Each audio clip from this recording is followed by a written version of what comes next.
दोस्तों हमारे चैनल दर्पण ज्ञान सागर में आप सभी का स्वागत है। तो सभी भाइयों को जय श्री राधे जय श्री कृष्णा। तो दोस्तों आज का प्रसंग है कि परिवार का महत्व क्या है।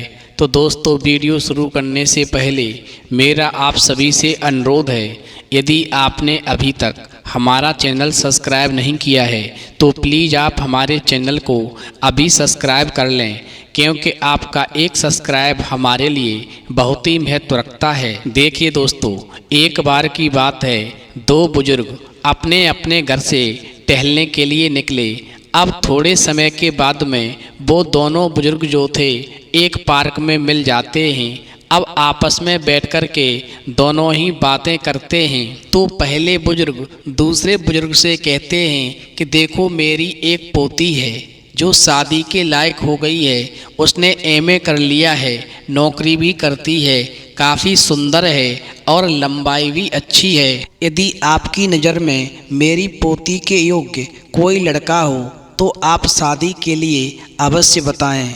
अब दोस्तों गौर करेंगे, पहले बुजुर्ग की बात सुनकर के दूसरे बुजुर्ग कहने लगे, अच्छा एक बात बताओ, आपको अपनी पोती के लिए किस प्रकार का परिवार चाहिए। तो पहले बुजुर्ग कहने लगे, कोई खास नहीं, बस लड़का कम से कम एमए बीटेक होना चाहिए, उसका अपना घर होना चाहिए, घर में कार होनी चाहिए, घर में एसी होनी चाहिए, बाग बगीचा भी होना चाहिए और अच्छी नौकरी करता हो जो कम से कम 1 लाख रुपए महीने की सैलरी हो।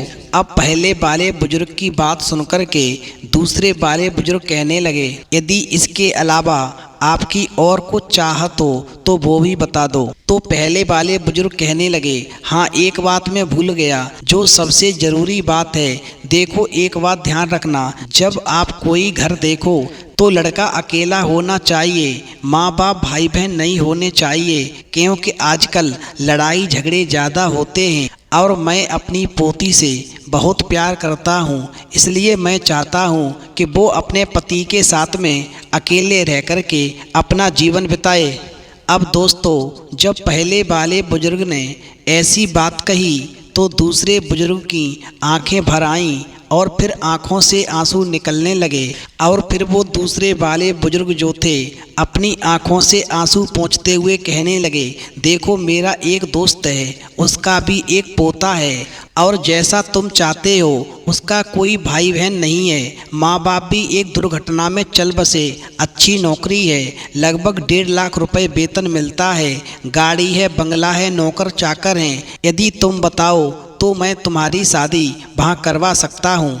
अब तो दोस्तों इतनी बात सुनकर के वो पहले वाले बुजुर्ग कहने लगे, तो फिर देर किस बात की है, करवाओ रिश्ता पक्का, मैं शादी कर दूंगा।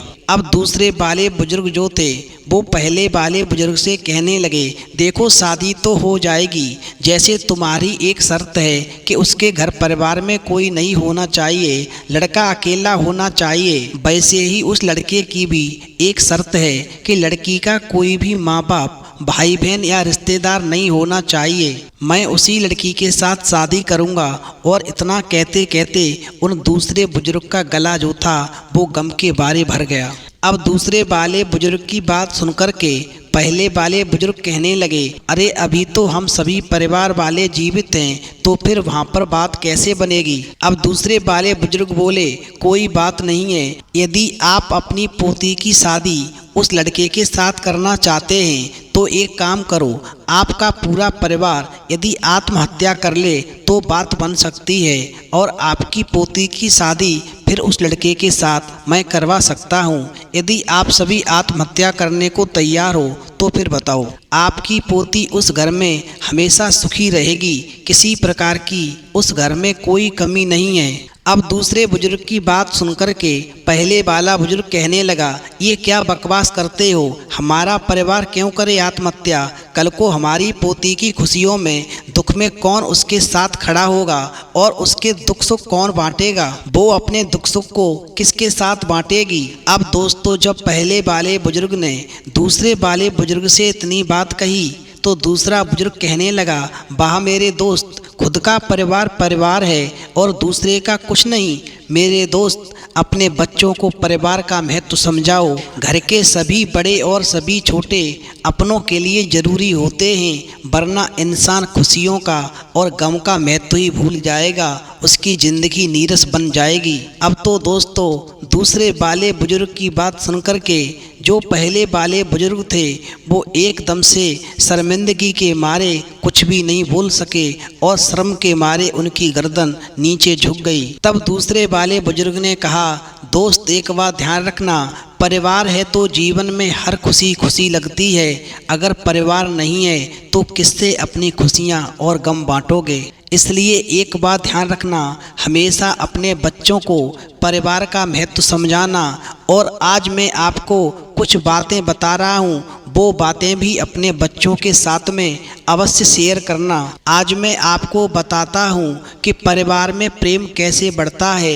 यदि ये बात आपको नहीं मालूम है तो मेरी बातों को अपने जीवन में उतार लेना और अपने बच्चों में भी ऐसे ही संस्कार डालना और ये बातें अपने बच्चों के साथ भी अवश्य शेयर करना। नंबर 1, धर्म से सदा जुड़े रहने से संयुक्त परिवार में प्रेम पनपता है। धर्म से जुड़े रहने का तरीका है एक ही इष्ट बनाकर के नित्य प्रतिदिन संध्या वंदन करना चाहिए। नंबर 2, घर के सभी सदस्य मिलकर सप्ताह में एक बार परमेश्वर की प्रार्थना अवश्य करें और ध्यान करें। नंबर 3, घर के सभी सदस्य एक साथ बैठकर ही भोजन करें। साथ बैठकर भोजन करने से एकता और प्रेम बढ़ता है।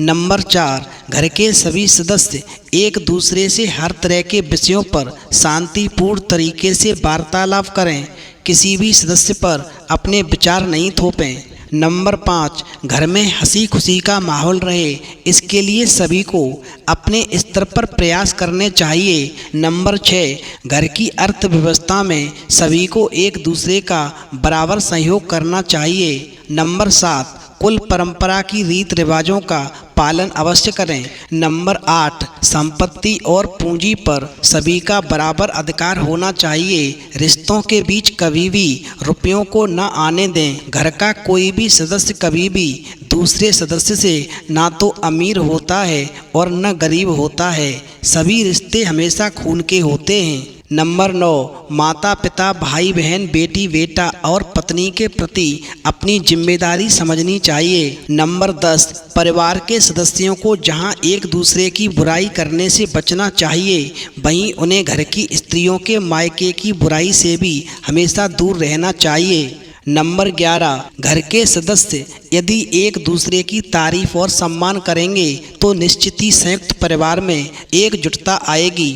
नंबर 12, परिवार के पुरुष सदस्यों को किसी भी प्रकार का नशा नहीं करना चाहिए और स्त्रियों को भी हमेशा अपनी मर्यादा समझनी चाहिए। नंबर 14, स्त्रियां हमेशा अपने पिता और अपने पति के घर में ही रहती हैं तो सम्मान बरकरार रहता है। दोनों के घर के अलावा और कहीं रात बिताती हैं तो इससे भ्रम की स्थिति हमेशा उत्पन्न हो जाती है। इसलिए मेरी आपसे प्रार्थना है कि जो बातें मैंने आपको बताई हैं वो आप अपने बच्चों के साथ में अवश्य शेयर करें, जिससे उनका जीवन सुखपूर्वक बीत सके और परिवार में हमेशा एकता रह सके। यदि व्यक्ति के जीवन में परिवार का भाव नहीं होगा तो वो अपनी खुशियाँ और गम फिर किसके साथ बांटेगा। इसलिए हमेशा परिवार का महत्व स्वयं समझो और अपने बच्चों को भी समझाओ। तो दोस्तों इस कहानी से ये सीख मिलती है कि परिवार का महत्व समझें और अपने परिवार को कभी भी बिखरने ना दें, क्योंकि परिवार है तो सब कुछ है। जिंदगी में कभी सुख है तो कभी दुख है, कभी खुशी है तो कभी गम है। यदि हमारा परिवार हमारे साथ होता है तो दुख सुख में हमारे साथ खड़ा होता है। इसलिए हमेशा परिवार के महत्व को समझना चाहिए। तो दोस्तों यदि आपको हमारी वीडियो पसंद आई हो तो प्लीज़ आप हमारे चैनल को अभी सब्सक्राइब कर लें, क्योंकि आपका एक सब्सक्राइब हमारे लिए बहुत ही महत्व रखता है। तो दोस्तों इस वीडियो में इतना ही, फिर मिलेंगे एक नई वीडियो में नए प्रसंग के साथ। तब तक के लिए जय श्री राधे, जय श्री कृष्ण।